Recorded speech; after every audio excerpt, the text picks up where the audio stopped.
Itu dia masih lagi bersama dengan TK Cik Mat dia di Konti. Dia orang kata clone Ramli. Tetapi beliau ni bukan clone. Sebenarnya beliau ada kait mengaik dengan Allahyarham Ramli ya. Beliau ni adalah anak saudara Ramli. Sebab tu orang kata sanding tak tumpah. Kemana lagi nasi? Kemana lagi kuah kalau tak kena nasi? Nasi ni kan? Kuah tumpah nak kahwin. Kuah tumpah nak kahwin tu sebab orang nak bayar kuah nak kahwin. Kuah sempedah, sebab cilapi kata kan. Itu gampang je. Okeylah, ni senang dekat sini.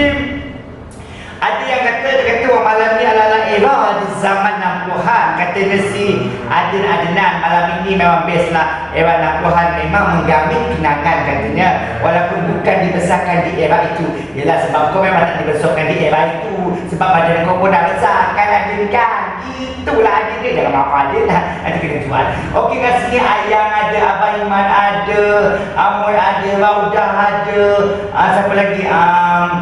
ID stretching ada, nama wak pun jawab pun ada juga. Semua sedang tengok.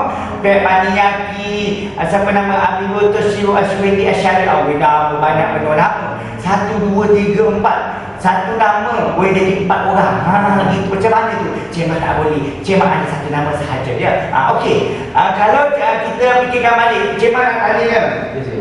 Nak tanya pada saya ni. Okey. First merekodkan album pertama ni. Okey, ini memang khas untuk karaoke lah. Untuk karaoke, mula-mula dulu memang buat karaoke dahulu lah. Baru dia dibuatkan untuk recording untuk lagu lah.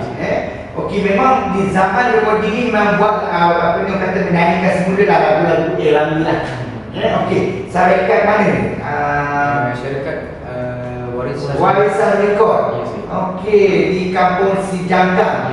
Si Jangkang terlalu panggil garang. Memang garang. Katanya kan, tengok mungkin itu nanti sino-sino garang tu takut. Tapi orang kata tak semestinya orang semua garang. Kadang-kadang wajah je nampak garang tapi hati lembut. Ada taman. Ada taman kan? Ada taman dengar tu. Ada taman kau takut. Jadi kepada Ayang, Ayang sedang mendengar ni dekat Banting tu. Si Jangkang dengan Banting tu jauh tak? Dekat dia. Dekat je Ayang apa lagi? Bujang lagi katanya. Takut katanya kan. Gitulah. Okey, sekarang masih lagi bersama dengan TK Cik Mat adalah Rozaini di mana beliau ini menyanyikan semula lagu-lagu yang pernah terpilih di zaman era 60-an yang dinyanyikan oleh Ramli, Allahyarham Ramli.